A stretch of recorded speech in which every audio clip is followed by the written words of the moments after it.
நான் முன்னாடியே பேசுறதுக்கு காரணம் வந்து பாம்பேக்கு போறேன். அதுல கூட ஒரு பாம்பு இருக்கு பாருங்க. நான் இந்த நிகழ்ச்சிக்கு வருவேனா இல்லையான்றத வந்து தயாரிப்பாளர்களுக்கு கொஞ்சம் சின்ன டவுட் இருந்தது. நான் வர வழியில என்னுடைய கார் வந்து பஞ்சர் ஆகி ஒரு ஆட்டோ பிடிச்சுதான் இங்க வந்து சேர்ந்தேன். அவ்வளவு முக்கியத்துவம் வந்து இந்த நிகழ்ச்சிக்கு. முதல்ல இந்த பாம் படத்தை பத்தி என்ன பேசுறது அப்படின்னு ரொம்ப நேரம் யோசிச்சேன். ட்ரைலர் பார்த்த உடனே இது எப்படி பேசுறது, என்ன பேசுனா அது சரியா இருக்கும், அல்ல என்ன பேசாம இருக்கணும், அது எவ்வளவு பூடகமா பேசுறது அப்படின்னு தெரியல. அதனால வாயு பகவானை வணங்கிவிட்டு என்னுடைய பேச்சை துவங்குகிறேன். முதல்ல இந்த பாம்னு ஒரு டைட்டில் நான் நினைச்சேன் ஏதாவது ஒரு பாம் கலாச்சாரம் சம்பந்தப்பட்டது போல இருக்கு அப்படின்னா. நான் கூட ஹவுஸ்ஃபுல்னு ஒரு படம் பண்ணியிருக்கேன். கோயம்புத்தூர் பாம் பிளாஸ்ட வச்சுக்கிட்டு ஹவுஸ்ஃபுல்னு ஒரு படம் பண்ணி தேசிய விருதுலாம் வாங்கியிருக்கேன். அந்த மாதிரியான ஒரு விஷயத்தை எடுத்திருப்பாங்களோ அப்படின்னு சொல்லிட்டு முதல்ல இந்த ட்ரெய்லரை பார்க்கறதுக்கு முன்னாடி இருந்தது. அப்புறம் இந்த மாதிரியான ஒரு டைட்டில் செலக்ட் பண்ணணும்னா அந்த டைரக்டர் விஷால் வெங்கட் வந்து பெரிய குசும்பனா இருக்கணும்னு நினைக்கிறேன். அவர் மிகப்பெரிய குசும்பனா இருந்தா மட்டும்தான் இந்த மாதிரி ஒரு டைட்டில் செலக்ட் பண்ண முடியும். இந்த படத்தை தயாரிக்கணும்னா அந்த தயாரிப்பால எவ்வளவு பெரிய குசும்பலா இருக்க முடியும். அவர் சுகுமார் பாலகிருஷ்ணன், அவர் எப்பவுமே வேஷ்டி சட்டையில இருப்பார். அதுக்கு சம்பந்தம் கிடையாது. நான் சொல்றேன், அவர் ஏதோ உப்பு சத்தியாகிரத்துக்கு போற மாதிரியே தான் இருப்பார் எப்பவுமே. நான் அவரை பத்தி அப்புறம் பின்னாடி பேசலாம். இது நிறைய பின்னாடி பேசலாம்னு வர வேண்டியதா இருக்குது. எல்லா டைரக்டரும் அந்த முதல் படம் வந்து மூக்கு மேல விரல் வைக்கிற மாதிரி அந்த டைரக்டர் பண்ணணும்ன்ற மாதிரி சொல்லுவாங்க. இந்த டைரக்டர் அந்த மாதிரியே ஒரு டைட்டில் வச்சிருக்காரு. ஆக்சுவலா நான் ஒரு இங்கிலீஷ் படம் ஹிஸ்டரி ஆஃப் த வேர்ல்ட்னு ஒரு படம், அந்த படத்துல கிங் ஆஃப் குசும்பன் ஒருத்தன் இருப்பான். அதை பார்த்தேன் முதல்ல வந்து ஒரு இங்கிலீஷ் படத்துல குசும்பன் வந்து நான் அதுல தான் பார்த்தேன். அந்த கிங் வந்து எப்பவுமே அப்படிதான் இருப்பாரு.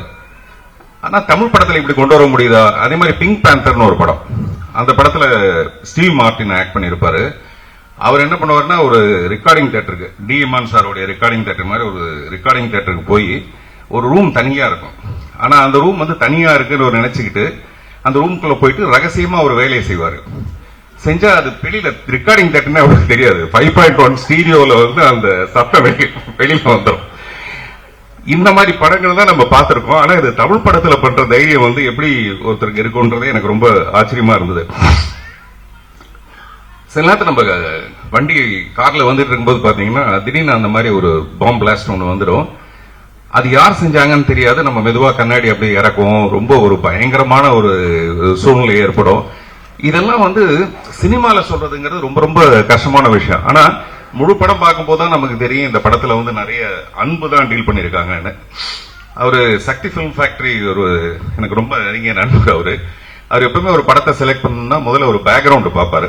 அந்த ப்ரொடியூசருடைய பேக்ரவுண்ட் சரியா இருக்கா, படத்தை கரெக்டா ரிலீஸ் பண்ணிட்டு வரா, கண்டென்ட் எப்படி இருக்கு அப்படின்னு பார்ப்பாரு. இந்த கண்டென்ட் வந்து அவ்வளவு பிடிச்சிருக்கு அவருக்கு, இல்ல அந்த கண்டென்ட்டை வந்து ஜீரணிப்பாங்களா.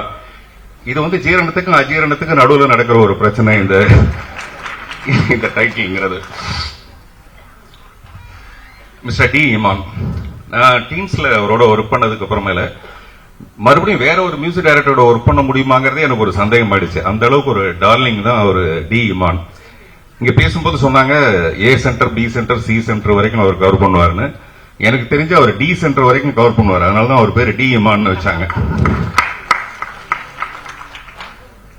தேவர் மகன் படத்துல அந்த இஞ்சி இடுப்பழக சாங்ல பாட சொல்லும் போது ஏன் நீ பாட மாட்டேங்கிற, இல்லைங்க வெறும் காத்து தான் வருது அப்படின்னு அவங்க சொல்லுவாங்க. அந்த மாதிரி ஒரு சிச்சுவேஷன் இந்த படத்துல இருக்குமோ, அதுக்கு ஒரு பாட்டு போட்டிருப்பீங்களோ அப்படின்னு நினைச்சேன்.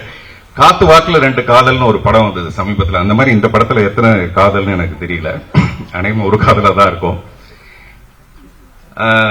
ப்ரொடியூசரை பத்தி சொல்லணும்னா அவர் மிஸ்டர் சுகுமார் பாலகிருஷ்ணன் வந்து அவர் தான் ப்ரொடியூசர் பேர் போட்டிருக்காரு தவிர அது முழுக்க முழுக்க போய். இந்த படத்தோட ப்ரொடியூசர் வந்து சதா சுகுமாரன். நான் ஏதோ பேரை தப்பா சொல்றேன்னு நினைச்சுக்காதீங்க, கரெக்டா தான் சொல்றேன் நானு. ஆமா, ஏன்னா அவரு மிஸ்டர் சுகுமார் வந்து என்கிட்ட பேசும்போது சதா அவங்க பேரை பத்தி தான் சொல்லிட்டு இருப்பாரு. அதனால அது சுதா கிடையாது, வெறும் சதா சுகுமார். அது உங்களுக்கு தெரியாதுங்க, மேடம் வந்து அப்படி ஒரு டேஸ்ட்டுங்க, மேடம் வந்து அது மேடம் தாங்க எல்லாத்தையும் டிசைட் பண்ணுவாங்க, மேடம் தான் உண்மையிலேயே எல்லாரும் வீட்லயும் மேடம் தான் டிசைட் பண்ணுவாங்க. ஆனா அது தைரியம் இல்ல ஒரு ஆம்பளைக்கு சொல்றதுக்கு. அதனால மேடம் தான், மேடம் சிரிக்கிறது பெரிய விஷயம் இல்ல. இன்னமும் கல்யாணம் இத்தனை வருஷம் கழிச்சு இன்னும் அவர் சிரிச்சிட்டு இருக்காருன்னா டெஃபினட்டா அது காரணம் வந்து இந்த படத்தில் நடிச்ச ஒரு மிஸ்டர் காளி வெங்கட், நிறைய பேர் எல்லாருமே வந்து ரொம்ப கஷ்டப்பட்டு ஒரு ஒரு நிலைக்கு வந்திருக்காங்க. அந்த நிலைக்கு காரணமா ஒரு விஷால் வெங்கட்டுக்கு வந்து பாராட்டுகள். இதுல நிறைய பேருக்கு வந்து முக்கியமான பாத்திரங்கள் கொடுத்ததுக்கு. மிஸ்டர் அர்ஜுன் தாஸ் வந்து எனக்கு தெரிஞ்சு நான் கமல் சாரை ரொம்ப ரசிச்சிருக்கேன். சின்ன வயசுல இருந்தே நான் வந்து சினிமாவுக்கு வரதுக்கான இன்ஸ்பிரேஷன் வந்து கமல் சார் தான். நிறைய மேடையில் சொல்லியிருப்பேன். சமீப காலமா இப்ப வந்து இருக்க நடிகர்கள்லயே என்ன ரொம்ப இன்ஸ்பயர் பண்றது வந்து Arjun Das. Very promising actor. Promising ஆக்டர்னா அவர் ரொம்ப சிறப்பான ஒரு நிலைக்கு வருவாருன்றது வேற. இன்னொரு விஷயம் பாத்தீங்கன்னா மாப்பிள்ள மாதிரி வந்திருக்காருல, நிறைய பொண்ணுக்கு அவர் ப்ராமிஸ் பண்ணிருப்பாரு. நான் உன்னை கல்யாணம் பண்ணிக்கிறேன், நான் உன்னை கல்யாணம் பண்ணிக்கிறேன், நான் உன்னை கல்யாணம் பண்ணிக்கிறேன், நிறைய பேருக்கு ப்ராமிஸ் பண்ணிருப்பாரு. அதனால அவர் ஒரு ப்ராமிசிங் ஆக்டர்னு சொல்லலாம். சார் சும்மா கூச்சப்படுற மாதிரி நடிக்காதீங்க சார். நமக்கும் தெரியல, அதெல்லாம் கிராஸ் பண்ணி தானே வந்திருக்கோம். நீங்க குட் பேட் ஆக்லி பாத்தீங்கன்னா எல்லாரும் வந்து அஜித் சாரை ரசிச்சிட்டு இருக்கும்போது நான் நினைக்கிறேன் அஜித் சார் படம் பார்க்கும்போது அர்ஜுன் தாஸ் ரசிச்சிருப்பாருன்ட்டு. ஏன்னா அப்படி ஒரு காம்படிஷன், அப்படி ஒரு பியூட்டிஃபுல்லா பார்த்தா பண்ணியிருந்தாரு அந்த படத்துல.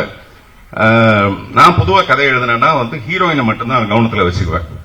இந்த ஹீரோயினுக்கு இப்படி ஒரு சீன் பண்ணலாமா அப்படின்ட்டு. பட் என்னுடைய கெட்ட நேரம் பாருங்க, அர்ஜுன் தாஸை வச்சு நான் வந்து ஒரு படம் பண்ணலாமா அப்படின்னு. கெட்ட நேரம் நான் சொல்றது சந்தோஷத்துல சொல்றேன். ஹீரோயின் எல்லாம் மறந்துட்டு ஒரு ஹீரோவை சென்டர் பண்ணி அர்ஜுன் தாஸை சென்டர் பண்ணி ஒரு படம் பண்ணலாமா. நான் அர்ஜுன் தாஸ் கூட நேற்று சொன்னேன் அதுக்கான வாய்ப்பு. இப்பவே அவர் சொல்றாரு ஜூன் வரைக்கும் டேட் இல்லைங்கன்றாரு. இந்த படம் வந்ததுன்னா 27 ஜூன் வரைக்கும் டேட் இல்லைன்னு சொல்லுவாரு. சில நேரத்தில் தோத்து போனா கூட பரவாயில்ல, நம்ம ஆசைப்படுறதுல ஒன்றும் பெரிய தப்பு இல்லை. அதனால நான் கதை சொல்றேன். சிவாத்மிகா வந்து நான் சின்ன பையனால பார்த்திருக்கேன். இல்ல அவங்க ரொம்ப சின்ன பொண்ணா இருக்கும் போதுல இருந்து நான் பார்த்திருக்கேன். இந்த ஷாக் இருக்கு இல்லையா, அந்த ஷாக்கா தான் நான் அப்படி சொன்னேன். நான் ரொம்ப ஆசைப்பட்டேன் அவங்க டெஃபினட்டா ரொம்ப சிறப்பான ஒரு நிலைமைக்கு வருவாங்க. அது இந்த படத்துக்கு அப்புறமேல வரும்போது சந்தோஷமா இருக்கும். அதே மாதிரி பொதுவா ஒரு படம் வந்ததுக்கு அப்புறமேல இந்த படத்தோட வெற்றியை பத்தி எல்லாரும் குசு குசுன்னு பேசுவாங்கன்னு நினைக்கிறேன். இந்த படம் நல்லா இருக்கு, டெஃபினட்டா பாருங்க அப்படின்னு காதோட காது வச்சு குசு குசுன்னு பேசுவாங்கன்னு நான் நினைக்கிறேன். அதே மாதிரி சில படங்களை வந்து நம்ம அப்புறம் பாத்துக்கலாம்னு விடுவோம்ல, அந்த மாதிரி இந்த படத்தை பின்னால பாத்துக்கலாம்னு விட்டுற வேண்டாம் யாரோ. இந்த படம் உடனே வெற்றி அடைஞ்சதுன்னா, இப்ப கூட ஒரு சக்தி சார் சொன்னாரு ஒரு பெரிய சேனல் ஒண்ணு தொடங்க போறாங்க. அதுல கூட பாத்தீங்கன்னா பெண்களுக்கு தான் முக்கியத்துவம். முதல்ல சொன்னீங்க இல்லைங்களா, அதே சதா கதை தான் அது. அதனால பெண்களுக்கு தான் அதுல முக்கியத்துவம். இந்த ப்ரொடியூசர் வந்து நிறைய படம் பண்ணுவாங்க, அதுக்காகவாது டெஃபினட்டா இந்த படம் வெற்றி அடையணும். அப்படி நிறைய படம் பண்ணும்போது பொதுவா ஒரு படம் வெற்றி அடைஞ்சதுன்னா பார்ட் 1, பார்ட் 2, பார்ட் 3 எடுப்பாங்க இல்லையா. இந்த படத்தை பார்ட் 1, பார்ட் 2, பார்ட் 3 அப்படின்னு எடுப்பாங்க. நன்றி, வணக்கம். நான் முன்னாடியே கிளம்பி வாங்கிதான் இருக்கு. எல்லாருக்கும் நன்றி. தேங்க்யூ.